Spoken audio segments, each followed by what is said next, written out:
Usibye kuba Tshisekedi Tshilombo yaritabiriye inama yabereye Antalya ho muri Turukiya, n'ubundi byavuzwe yuko hari umugambi ukomeye wa Repubulika ya Congo wo kugura ibikoresho bihanitse ku butaka bw'igihugu cya Turukiya maze bikazanwa muri FARDC. Nibikira amagambo rero reka tuvuge ku bigiye gushyirwa mu ngiro. Ubufatanye bw'igihugu cya Turukiya na Repubulika ya Congo biremejwe ko cyane ibisasu, drones na za kajugujugu bishobora kurangira biguzwe muri Turukiya. Atari ibyo gusa, ahubwo igisirikare cya Congo kigomba guhabwa imbaraga ziremereye. Nawe se mu bufatanye bemeranije gukorana harimo no kubaka inganda za gisirikari z'imitamenwa, hakabamo kandi none gutoza abasirikari ba FARDC bagahabwa amahugurwa akwiriye, bagahabwa ubumenyi budasanzwe, bagahabwa imbaraga zibemera kurwana mu bihe bikomeye ndetse n'ibihe bigoye cyane bitewe n'ibikoresho birimo kurwanishwa kuri tele ku mirongo y'imbere ku rugamba. Repubulika ya Congo imaze iminsi ikomaka mu gatuza ivuga ko muri kano karere hari uriko bari kureba ikinyori bumva ko bizaba byiza bahanganye maze bakamushyira hasi gushaka ubufatanye n'ibihugu z'amahanga by'umwihariko nk'igihugu cya Turukiya, kimwe mu bihugu bikomeye cyane byo muri OTAN. Ntabwo ari ikintu gipfuye kubaho ngaho, ntabwo ari ikintu batekerejeho bahubutse, ni ikintu bapanze ndetse basanga ari ingenzi cyane kuri bo kugirana imikoranire n'ibihugu bikomeye nk'iki ngiki cya Turukiya. Ibi ndabikubwira, nyamara si byo gusa biri kuvugwa, ahubwo mu buryo butunguranye cyane Amerika irimo gushimira cyane Perezida w'u Burundi Evariste Ndayishimiye alias General Neva, ndetse bemeranyije yuko bagiye gufatanya gukemura ibibazo byo muri Congo. Ibi ngibi ndabikubwira, si byo gusa ndakubwira, Amerika na Congo banoganije nanone imikoranire mu gutangiza ishyirwa mu bikorwa rya USDRC cyangwa se ubufatanye bwa Repubulika ya Congo ndetse na Leta Zunze za Amerika. Ni ubufatanye bushingiye ku bintu byinshi. Ni ubufatanye buri hagati ya Leta ya Congo na Leta Zunze za Amerika bushingiye kuri segiteri cyangwa se ku nzego zitandukanye, aho bemeranije gukorana kandi uyu munsi bakaba bongeye kubiganiraho, aho uruhande rwa Congo na Leta Zunze za Amerika bahuye maze bakaganira uburyo gusoza ibibazo byinshi bimaze igihe ndetse no gutangiza uburyo bw'imikoranire bushyashya bugomba kugena ejo heza. Leta Zunze za Amerika muri kano karere bamaze kuhagira igicumbi cy'iwabo nyuma y'uko Leta ya Congo bahaye kaze, ndetse kuri ubu ngubu bakaba bagiye bahabwa n'ibirombe bikomeye cyane byo muri Congo birimo Colta, Cobalt, zahabu, Copper ndetse n'andi mabuye y'agaciro menshi. Atari ibyo gusa, ahubwo ari gushaka n'uburyo bakubaka inzira z'indarayi, ndavuga inzira gari ya moshi zigomba kujya zikoreshwa mu buryo bw'ubucuruzi cyane bwo mu y'agaciro ariko muri kano karere, kandi byose Leta ya Congo ikamwe mu bafatanyabikorwa b'ingenzi cyane ba Leta Zunze za Amerika kuri ibyo bikorwa. Eno mpamvu Leta Zunze za Amerika zibona Leta ya Congo nk'abafatanyabikorwa b'ingenzi cyane. Waretse byose nkaza njye nawe tukabiganiraho muri aka kanya duhereye ruhande. Nizere kuri amahoro. Tariki 22 z'ukwezi kwa kane mwaka wa 2026. Mwese ndabahaye ikaze tujyane ku musozo.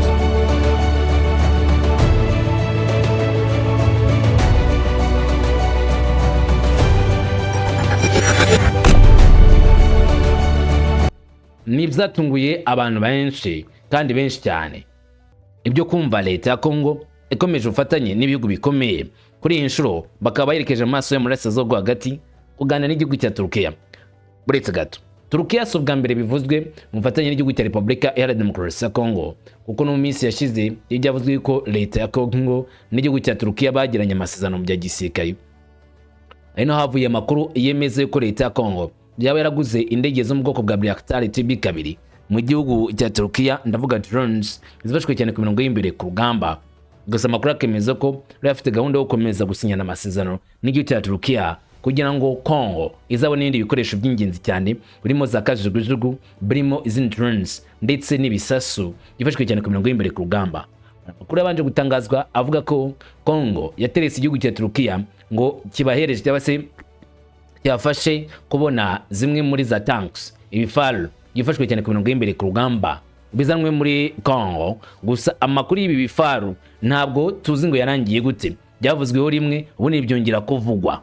Kuri ubu ariko bisa naho byongeye kuburwa nyuma ko Leta ya Congo igaragaje neza ko ifite ubushake bwo gukorana na Leta ya Turukiya mu bijyanye no gukomeza igisirikare cya Repubulika Iharanira Demokarasi ya Congo, kikaba igisirikare cy'imbaraga, igisirikare kibereye kandi igisirikari cyubatse cyane ku rwego rukomeye. Kubaka igisirikari ntabwo ari akantu gakorwa umunsi umwe cyangwa se yenda ngo uvuge ko ari igikorwa cyo gukora ukoresheje imbaraga nkeya. Oya, bisa imbaraga nyinshi.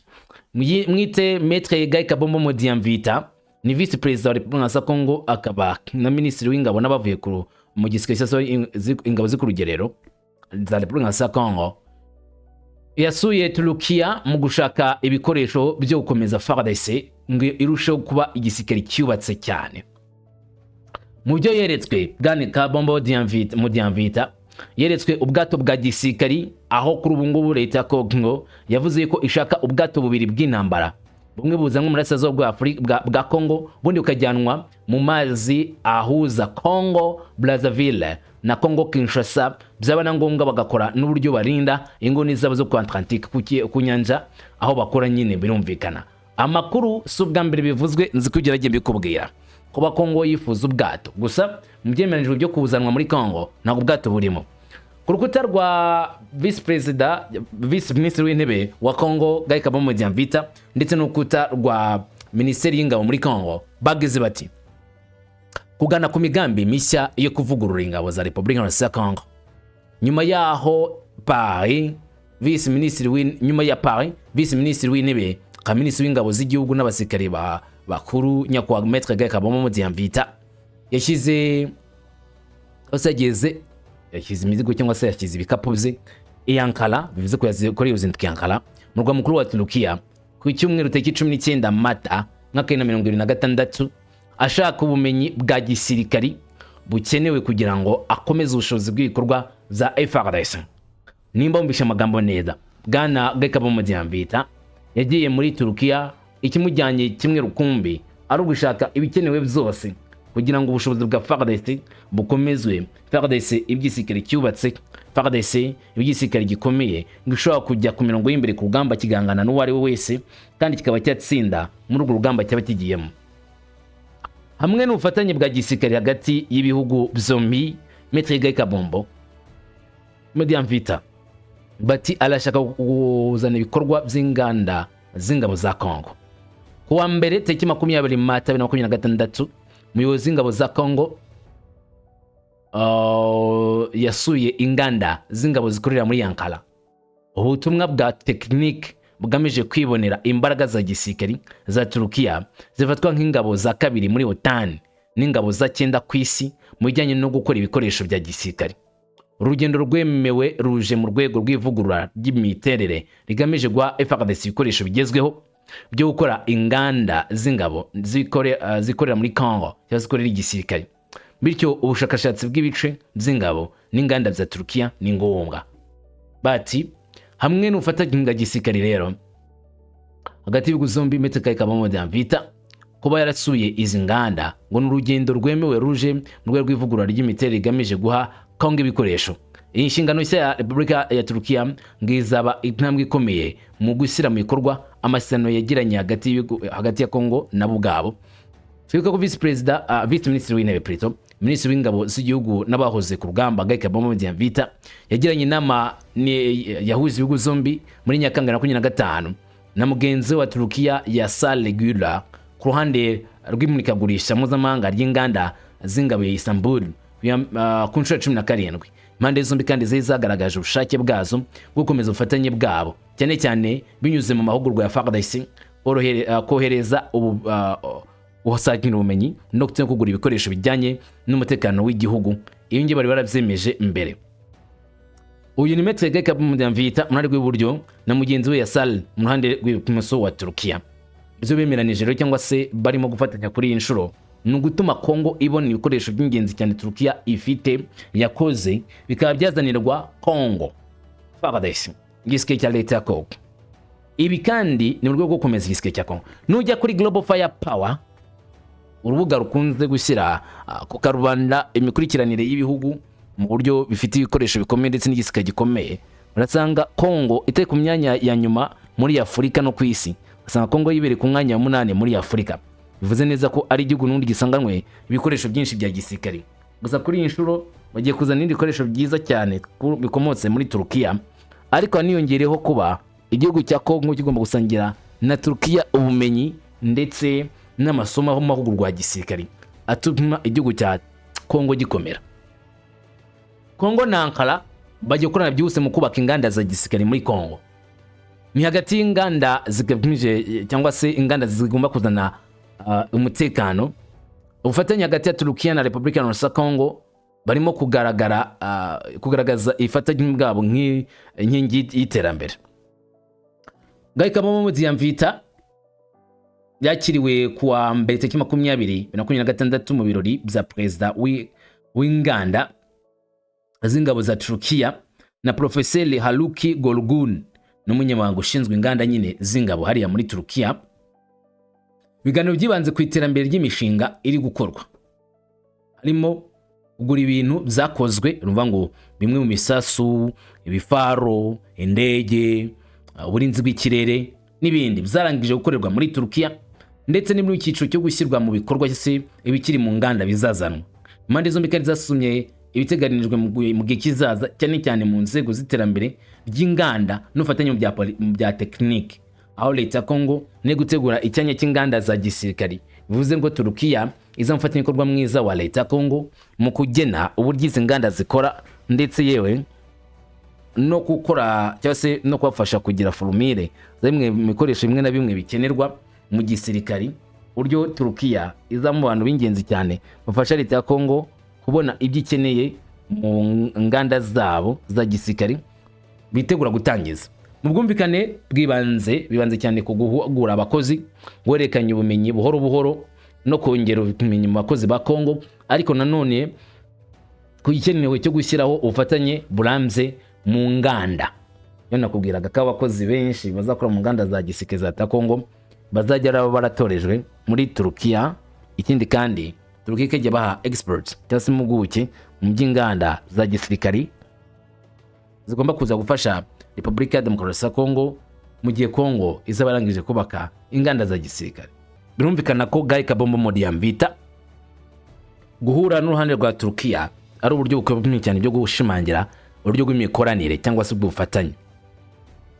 Gaikabamo Mudiamvita kandi n'abari bamuherekeje basuye ikigo cya leta cya Asfat cyihariye mu bijyanye n'ubutaka, ikirere n'amazi, n'ubuhanga n'ikoranabuhanga rya Turkiya bwagaragajwe. Uruhande rw'umuyobozi w'ingabo za Kongo, Turkiya igaragara nk'umukinnyi ukomeye mu gushyigikira gusana ingabo za Kongo hakurikijwe icyerekezo gishyigikiwe n'umukuru w'igihugu, umugaba mukuru wa FARDC Bwana Felix Antoine Tshisekedi Tshilombo, niko bavuga. Urabona ko rero Mudiamvita bakoranye inama, barangije bajya no kuganira ku buryo nyine abase bamwereka uburyo inganda zikoramo n'uburyo bazakorana. Muzarebwe rero na Bwana Gaikabamo Mudiamvita bigomba kuzanwa muri Kongo, harimo ibikoresho by'ingenzi cyane bya gisirikari birimo imbunda z'ingenzi, bikabamo ndetse na za kajugujugu na drone. Niyo makuru kuri ubu ngubu yashyizwe hanze, kandi byange bigomba kugera i Kinshasa mu gihe kitarambiranye kidashyize kera, bigomba kuba byazanywe ku butaka bwa Kongo ngo bitangire bikoreshwe n'ingabo z'iki gihugu cya Republika ya Demokarasi ya Kongo mu mirwano cyangwa se mu kurinda igihugu no kurwana biramutse bibaye ngombwa bahanganye n'umuntu ari wese ngo bamaze igihe bahangana na M23. Ikindi rero Turkiya na Kongo usibye gutoza abasirikari, hari n'ibikorwa bindi bazafatanya. N'ufatanye bugamije gukemura neza ibibazo by'umutekano biri ubu. Republika ya Kongo irateganya gukoresha ubuhanga bwa gisirikari bwa Turkiya mu gutegura FARDC. Nimba ubona amagambo yanditswe ku rukuta rwa Minisiteri y'Ingabo ya Kongo, uko babivuga ngo nuko leta ya Kongo bari kwitegurira kuzagira, cyangwa se igisirikare cya Kongo kwitegurira kuzagira uburyo bukomeye cyane bw'ibikorwa biremereye. FARDC izafite ubuhanga bwa Turkiya mu mirwanire yawo, ngari gukurikije ibibazo by'umutekano biriho ryari biriho ubu, niko FARDC bavuga. Ikindi urugendo rwa gisirikare cyangwa se urugendo Gaikabamo Mudiamvita yakoze, yakiriwe kuri uyu wa kabiri na tariki 21 Mata 2026 na mugenzi wa Turkiya Yasar Güler muri Minisiteri y'Ingabo z'igihugu cya Turkiya.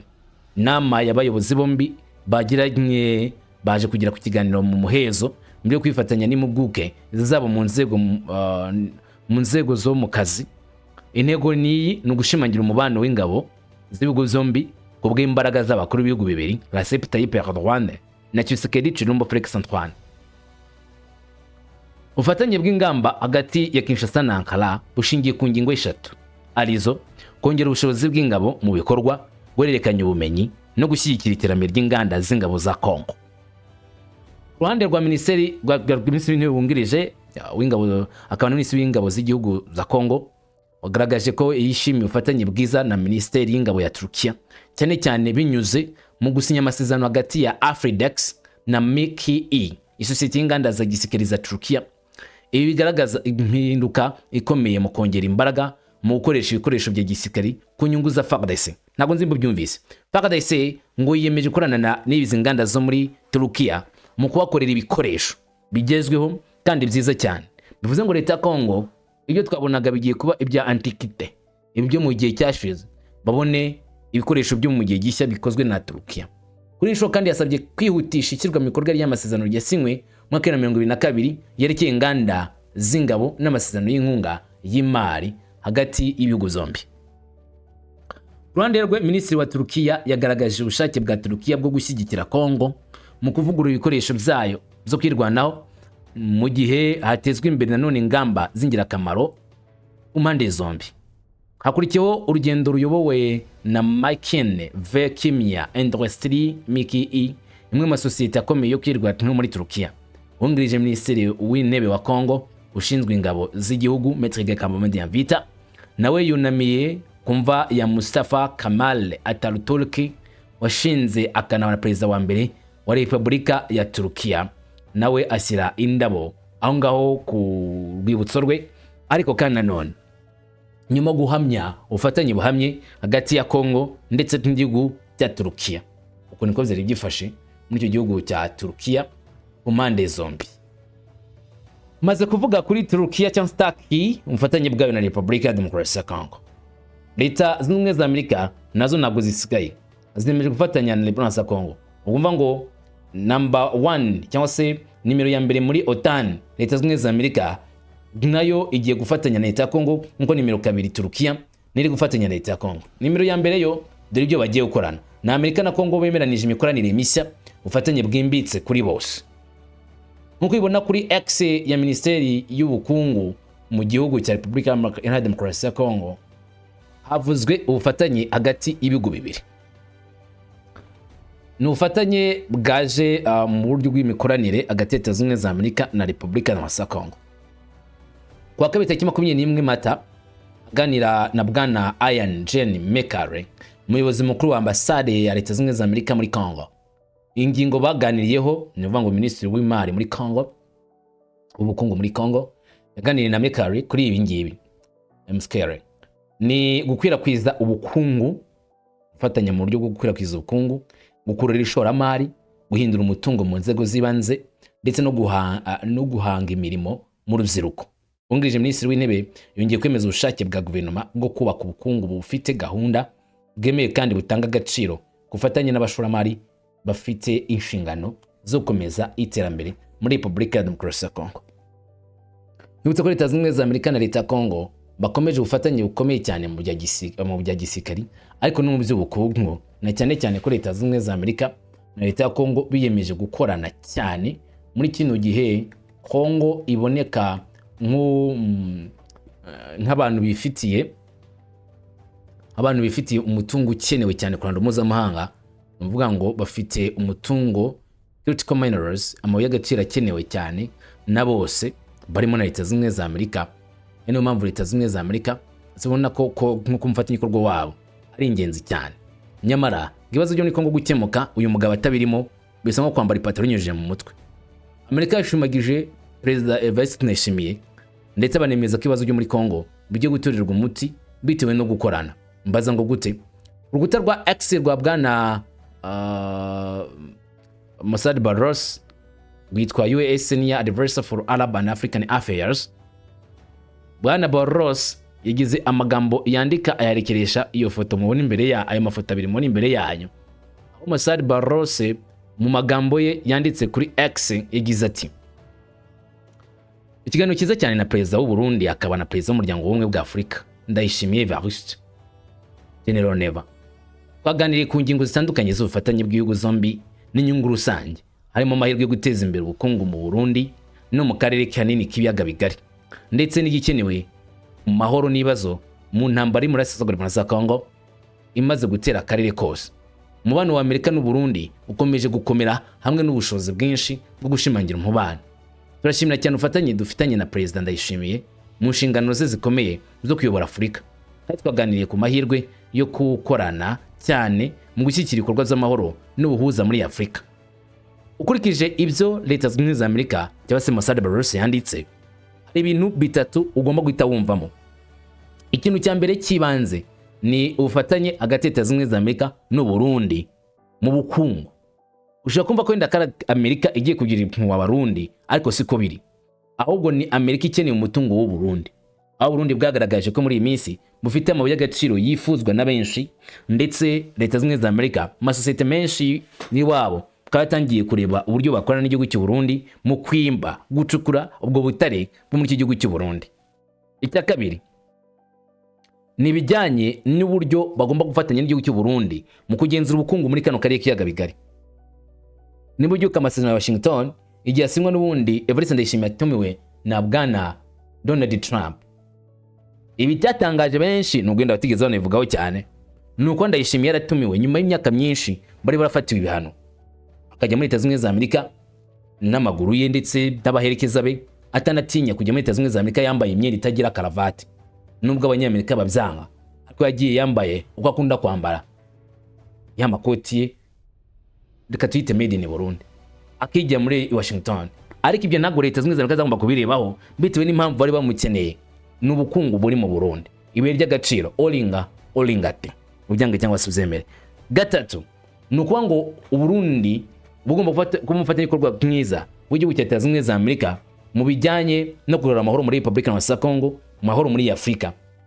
Ikibazo cy'uburasirazuba bwa Congo cy'intambara hagati ya 23 bashinja u Rwanda na Leta ya Congo, Abarundi kuba bafite y'ingabo, ibyo ngibyo Leta Zunze Ubumwe za Amerika ntacyo bibabwiye, ntabwo bakunze kubivugaho. Ariko kandi no kuba amahoro agomba kuboneka muri Congo, Abarundi bagomba kugiramo uruhare. Ibintu biyo bituma Mossad Barros yavuze neza ko Leta y'u Burundi bari gukorana cyane mu gushakisha uburyo akarere bagatunganisha se bagaha amahoro binyuze mu buryo bw'ubufatanye. Nimba ibikorwa rero hagati y'u Burundi na Leta Zunze Ubumwe za Amerika bikozwe gutyo, biragaragara neza cyane ko Amerika ikomeje kubaka uburyo bwa geopolitique no komeza kwikurira akarere kose no gushaka uburyo bakungukira muri kano karere kuruta mbere hose. Bamwe bati iyi ngine niyo diplomasi ya Leta Zunze Ubumwe za Amerika, ibyabona gushaka imari, ibyabona gukomeza kwikina agapira kabahereza inyungu mu by'ubukungu, agapira kabahereza uburyo bwo gukomeza kwikirira mu gihe wenda akarere kaba kadatekanye, ariko bo bari kunguka. Ibyo ntacyo byabibabwiye. Nanjye nimba Leta Zunze Ubumwe za Amerika zifatanyije n'u Burundi, icyo ni kimwe. Nimba kandi Leta ya Congo ibonye ibikoresho bya gisirikari, mbese ibyo byose bizatuma akarere imbunda ziceceka cyangwa niho ziziyongera. Umbwiye ngo mvuge iki cyangwa se kiriya, ushobora kuba nakibeshya. Akitakwibeshya ni kimwe gusa, igihe kizatubwira amakuru ya nyayo, nawe uzakomeza kubana natwe. Ndagushimira kuri inshuti nziza, gubwe neza, amahoro niyo nkwifurije, uhahura nk'uyu munsi. Salam shalom.